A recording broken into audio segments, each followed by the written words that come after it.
Nagkaumaga ko sa inyo lahat. Nakikiti lahat kayo sa magandang balita ni Mayor Nancy Binay.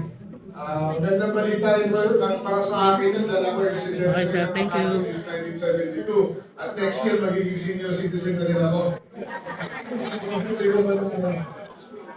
Anyway, Mayor Nancy Binay, to MMD Chair Don Artes, my good friend, mga membro ng Sangguniang Panglusot, at sa aming mga kapwa Bigul Bayan, mga minamahal na taga-Makati.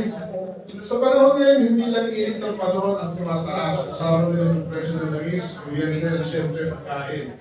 Kaya ang 20 bigas meron na at 20 peso per kilo rice project ng ating Pangulong si Ferdinand Bongbong Marcos Jr. na hindi lamang programa sa itong tulong na mahigpit ng budget ng bawat pamilya ng Pilipino. Sa pinagsama-samang lakas ng Department of Agriculture, National Food Authority at Food Terminal Incorporated, ihatid natin ang abot-kayang bigas mula sa ani ng ating mga masasaka.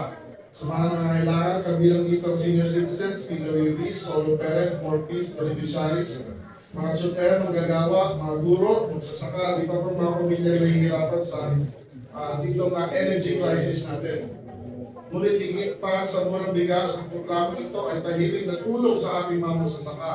Sa bawat kilo ng 20 bigas, may katumbas itong magbili ng palay mula sa kanila. Ibig sabihin, habang tayo ay nakakatipid, sila naman ay may katiyakan sa kita. Maganda po ang resulta ng kasalukuyang ani, ngunit hindi tayo dapat kampante. Ang krisis sa Middle East ay patuloy na magpapataas ang presyo ng mga langis at alam natin kapag tumaas ang langis, susunod din ang epekto at tatamaan din pagkain ng bawat Pilipino.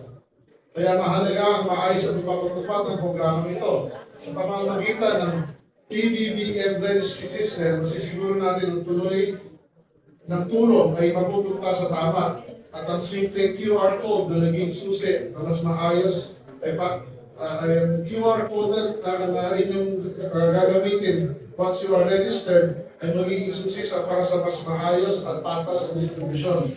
Hinihikayat ko ang pamahalaan ng Lungsod ng Makati na pagpatuloy ang malinaw at ebisyanteng roll-out ng programa ito. At malinaw naman at i-roll out ng mayor sa mga barangay. At hindi lang yun, meron pa kang dagdag na bigas na hindi pa pamahagi ang Lungsod ng Makati. So maraming salamat po sa inyo lahat. Mabuhay ang bawat Makati State. Mabuhay tayo.